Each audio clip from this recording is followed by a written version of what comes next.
Hello ಮಕ್ಕಳೇ, welcome to my channel Bhavya physics.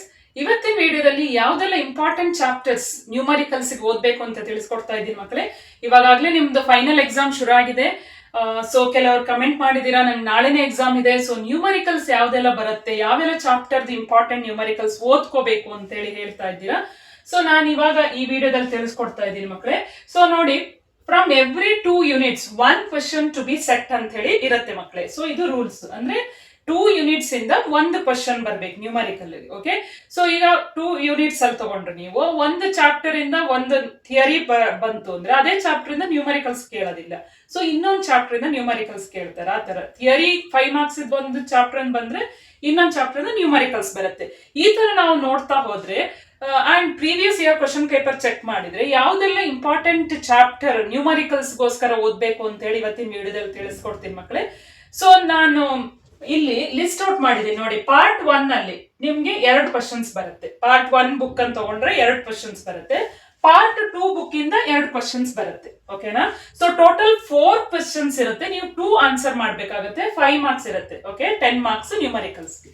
ಇವಾಗ ನೀವು ಓದ್ಕೋಬೇಕಾಗಿರೋ ಚಾಪ್ಟರ್ ಯಾವುದು? ಪಾರ್ಟ್ 1 ಅಲ್ಲಿ ನೀವು ಈ 4 ಚಾಪ್ಟರ್ ನೋಡ್ಕೋಬೇಕು. ಅದ್ರಲ್ಲೂ ನೋಡಿ, ಲಾಸ್ ಆಫ್ ಮೋಷನ್ ಅನ್ನ ಜಾಸ್ತಿ ಓದ್ಕೊಳ್ಳಿ ಮಕ್ಕಳೇ. ಲಾಸ್ ಆಫ್ ಮೋಷನ್ ಚಾಪ್ಟರ್ ನ ನ್ಯೂಮರಿಕಲ್ಸ್ ನ ಜಾಸ್ತಿ ಓದ್ಕೊಳ್ಳಿ. ಸೊ ಏನಕ್ಕೆ ಅಂದ್ರೆ ಮೋಷನ್ ಇನ್ ಪ್ಲೇನ್ ಚಾಪ್ಟರ್ ಅಲ್ಲಿ 5 marks ಥಿಯರಿ ಕ್ವಶನ್ಸ್ ಇರುತ್ತೆ. ಟ್ರಾಜೆಕ್ಟರಿ ಆಫ್ ಪ್ರೊಜೆಕ್ಟೈಲ್ಸ್, ಪ್ಯಾರಾಬೋಲಾ ಇರ್ಬೋದು, ಅಥವಾ ರಿಸಲ್ಟೆಂಟ್ ಆಫ್ ಮ್ಯಾಗ್ನಿಟ್ಯೂಡ್ ಇರ್ಬೋದು.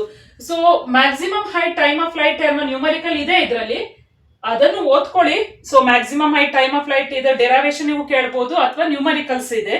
So but most of the time laws of motion numericals ಬರುತ್ತೆ. So laws of motion numericals ಯಾವ ತರ ಇದೆ ಅಂತ ಹೇಳಿ ನಾನು ಆಲ್ರೆಡಿ ವಿಡಿಯೋ ಹಾಕಿದ್ದೀನಿ. ಸೊ ಲಿಂಕ್ ಕಳಿಸ್ತೀನಿ, ಚೆಕ್ ಮಾಡ್ಕೊಳ್ಳಿ. ಓಕೆ, ಅಂಡ್ ನೆಕ್ಸ್ಟ್ ನೋಡೋದಾದ್ರೆ ಸೆಕೆಂಡ್ ಕ್ವೆಶ್ಚನ್ ಯಾವ್ದ್ರಿಂದ ಬರುತ್ತೆ? Most of the time gravitation ಇಂದ ಬರುತ್ತೆ. Most of the time. Okay, so ನಂಗೆ ಡ್ಯಾಮ್ ಶ್ಯೂರ್ ಇದೇ ಬರುತ್ತೆ ಅಂತ ಹೇಳಿ ಹೇಳಕ್ ಆಗೋದಿಲ್ಲ. So but most of the time gravitation lesson ಬರುತ್ತೆ.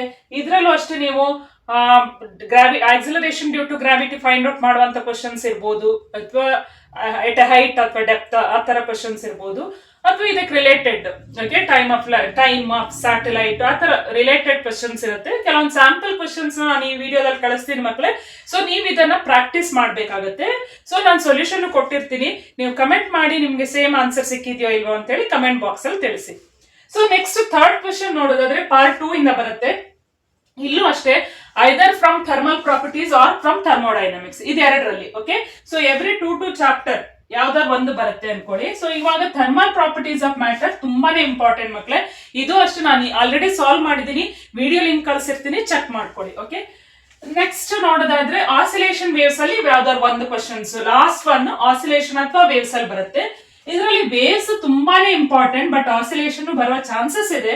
ಬಟ್ ವೇವ್ಸ್ ತುಂಬಾ ಅಂದ್ರೆ ತುಂಬಾ ಇಂಪಾರ್ಟೆಂಟ್. ಓಕೆ, ಸೊ ಏನಾಗುತ್ತೆ ಅಂದ್ರೆ ಈಗ ವೇವ್ಸ್ ಇಂದ ಅವರು ಓಪನ್ ಪೈಪ್, ಕ್ಲೋಸ್ಡ್ ಪೈಪ್ ಈ ಡೆರಿವೇಶನ್ ಕೇಳ್ತು ಅಂದ್ರೆ ಅವಾಗ ಆಸಿಲೇಷನ್ ಇಂದ ನ್ಯೂಮರಿಕಲ್ ಬರುತ್ತೆ. Okay, so most of the time oscillation numerical ಬರುತ್ತೆ. ಮೋಸ್ಟ್ ಆಫ್ ದ ಟೈಮ್ ನಾನು ನೋಡಿದಂಗೆ ಆಸಿಲೇಷನ್ ನ್ಯೂಮರಿಕಲ್ ಇದೆ. ಬಟ್ ವೇವ್ಸ್ ನ್ಯೂಮರಿಕಲ್ ಬಂತು ಅಂದ್ರೆ ತುಂಬಾನೇ ಈಸಿ ಇರುತ್ತೆ. So it is based on progressive wave equation ಆಗಿರುತ್ತೆ. ಓಕೆ, ಅಂಡ್ ಆಸಿಲೇಷನ್ ನ್ಯೂಮರಿಕಲ್ಸ್ ಅಷ್ಟೇ ಯಾವ್ದೆಲ್ಲ ಬರುತ್ತೆ ಅಂತ ಹೇಳಿ ಸ್ಯಾಂಪಲ್ ಕ್ವಶನ್ಸ್ ನ ಕೆಲವೊಂದು ಕಳಿಸಿರ್ತೀನಿ ಮಕ್ಕಳೇ, ಚೆಕ್ ಮಾಡ್ಕೊಡಿ. ಓಕೆ, ಸೊ ಯಾವ್ದೆಲ್ಲ ಕ್ವಶನ್ಸ್ ಬರುತ್ತೆ, ಯಾವ ತರ ಕ್ವಶನ್ಸ್ ಇರುತ್ತೆ ಅಂತ ಹೇಳಿ ಇವಾಗ ನೋಡ್ಕೊಡೋಣಂತೆ.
ತರದ್ದೆಲ್ಲ ನ್ಯೂಮರಿಕಲ್ಸ್ ಇರುತ್ತೆ. ಸೊ ಈ ನ್ಯೂಮರಿಕಲ್ಸ್ ಗಳನ್ನೆಲ್ಲ ನೀವು ಪ್ರಾಕ್ಟೀಸ್ ಮಾಡ್ಕೊಳ್ಳಿ.